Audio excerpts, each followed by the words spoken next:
everyone, this is Mindy Eggen and welcome to my channel. In today's video, I'm going to be playing with a brand new bundle from the August 2026 release from Concord 9th. This creates a beautiful watering can with a Rustic Bouquet, which is the name of the set.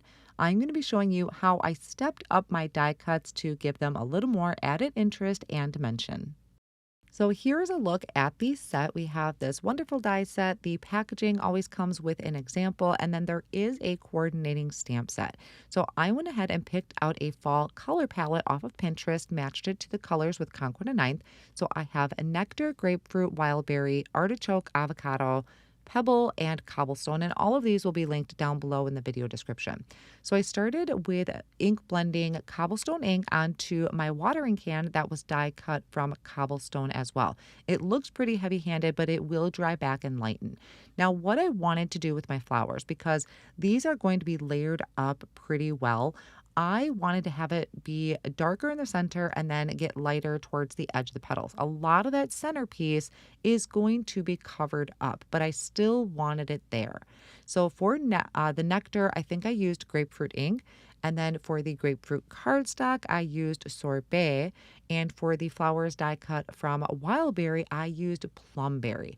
And it's going to look pretty intense. But again, as I mentioned, it will dry back a little bit. Now, you're probably wondering why I'm wasting my time doing that. But trust me, once you layer these together, the ink blending just does something to it. I also wanted the tips of my flowers to be just a little bit lighter. So I am taking a paper pouncer and some white pigment ink, and I am really just dusting the edges of those petals. Starting with the colored cardstock adds so much to your flowers, but then also by adding darker shades to it for the ink blending and then giving it a little bit of a highlight around the edges with the white pigment ink is really going to step up these petals. I'm going to go ahead and start adhering my watering can. So you have your main piece for your watering can, but there are some other things you can do to decorate it. There's this front piece that I die cut out of Pebble, so it's a really nice light gray. But there's also these additional pieces, and they're just kind of finishing pieces for your watering can and also for that centerpiece. There is one for the spout as well. So you can do these out of a variety of cardstock. It doesn't even have to be gray. You could do any color of a watering can. I think kind of a like country blue would be really pretty too. Or even some metallic cardstock would look nice. And instead of ink blending, you could actually add the dimension by coloring on your die cuts with your markers, which I have done before. Now, I am going to add more interest to this. Before I adhere everything together, I am going to add splatter. I have all of my pieces here, my sprigs and my leaves, which are die cut from sand, peanut, I think I forgot to show those earlier, and artichoke and avocado, and also my individual petal pieces. So each of those blooms I'm adding splatter to. I find this was just a little bit different of a way versus doing it after the fact. I find my splatters just seemed a little more, do we want to say chaotic, maybe not as organized because they're kind of underneath sometimes.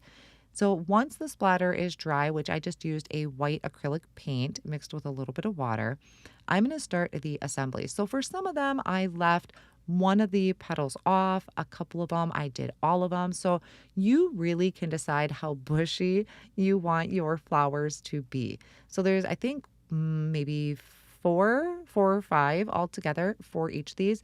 And you can see as they layered together how neat the splatters look. We have those amazing highlights on our petals. It really adds so much more. I should have showed you, I did do one off screen that was just plain flat cardstock, which looks nice, but adding all of this to your petals really takes the card to just, I hate to be cliche and say a whole new level, but it really does. So another thing I did here is I wanted this one flower to just barely overlap my watering can. And I didn't think it would really hold well while I was assembling my bouquet. So I took a strip of white cardstock and placed it behind there. So it was sticking up the top of the watering can and then down below, you can't see it. And that was holding my first flower. And then I could start building my bouquet. I started with my big poofy flowers. I did speed this up quite a bit since we are just really doing some assembly here. few of the things is I did add some thin foam squares to a couple of the flowers just to give it a little bit of depth in our bouquet. And then I can start tucking everything in. Now, I did try to use the packaging as a guide for my assembly. I wasn't really going necessarily for being symmetrical on each side, but I did try and follow it as best as I could, and then filling it in where I felt it needed something.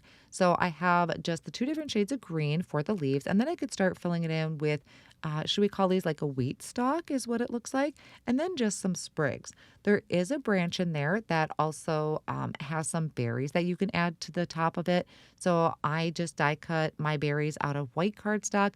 I kind of wished I would have done like a yellow, maybe honeycomb or even stardust to kind of complete the fall look with the colors, but white still looks really good. So I'm just again tucking everything in. I use a liquid glue a lot. You could also have just run tape runner on the back of your watering can and stick it that way. That might be a little bit more flexible if you want to change your arrangement at all.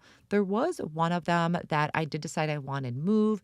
You can't really see it. I ripped part of it, but you don't see it because I tuck it behind all of the flowers, which is nice when you're making a bouquet. You don't really see all of that in the back. One of the reasons I really love this bouquet is, for one, it's in a watering can. That just looks really cool. I'm very much into that like country home vibe right now, but I think this would look so good throughout the year. It can be for get well cards. It can be maybe welcoming to the neighborhood or just to say hi, and changing up the colors for each of the season would really make it so versatile. So now that my bouquet is assembled, I was trying not to get too carried away. I need to pick a background. So I brought out my swatch book. I know it says combo swatch, but it just looked really nice on the front. So I'm using it for my cardstock swatches. I did think Briar Rose looked really nice, but I'm also going to bring in white because white is just a fail-safe for me.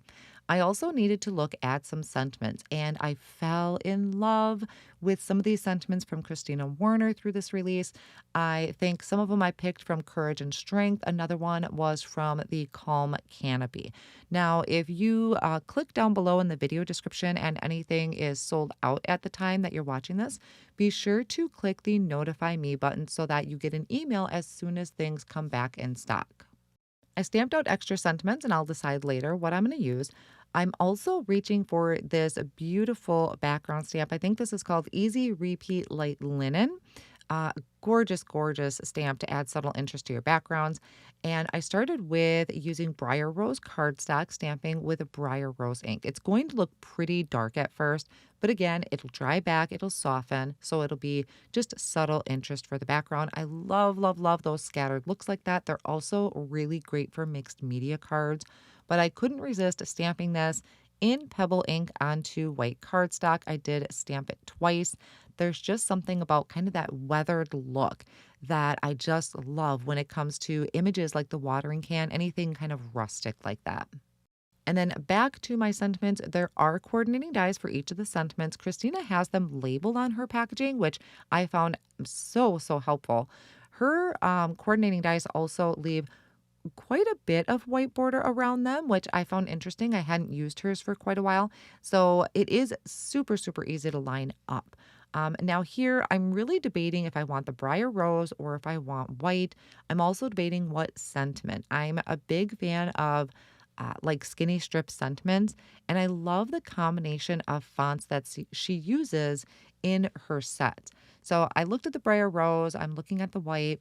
I am just really, really partial to the white and again, that simple strip sentiment. So there is a centerpiece to your watering can. I did try and stamp a hello in the center using a block and Pebble ink. It's kind of faded. I didn't stamp very well, but that's okay. It's going to get covered up. The other thing in this stamp set is there is like this, should we call it a doily stamped image? So I stamped it in Pebble as well. There's a coordinating die to cut it out. What this will do is ground my image. I felt like that was missing. I could also have put maybe just a circle die behind my watering can to ground it, but I felt like I needed to ground it. So that's why I have the doily there. I am going ahead and adding my stamped background to a side folding white card base. I also have a piece, I think this is sand cardstock, that I'm putting down towards the bottom, again, to kind of ground my image, almost like a tabletop. I thought about stamping it with like a woodworking type of look, but I didn't want to confuse the patterns on the front of my card, if you know what I mean. So here I'm just adding my watering can to my doily. I added a little bit of thin foam squares to the bottom of that watering can. And then I added foam tape to the back of the entire bouquet to pop it up on the front of my card. And then last we have our sentiment, which again, I am using my thin foam squares to place that in the center. And that's going to finish off at the card project. So I really love this particular sentiment here because it's longer than the watering can. So I feel that it doesn't get lost in everything. I'm also just, like I said, really partial to that white kind of whitewashing type of background, but also all of the texture and interest that we added to our flowers. You can absolutely die cut things from just regular cardstock and adhere it together, but step it up, experiment, and play with the mediums that you have on hand, and it just takes your die cuts to a whole new level. I will have all of these supplies linked down below in the video description and over on my blog. Thank you all so much for joining me, and I'll see you back with another video very soon.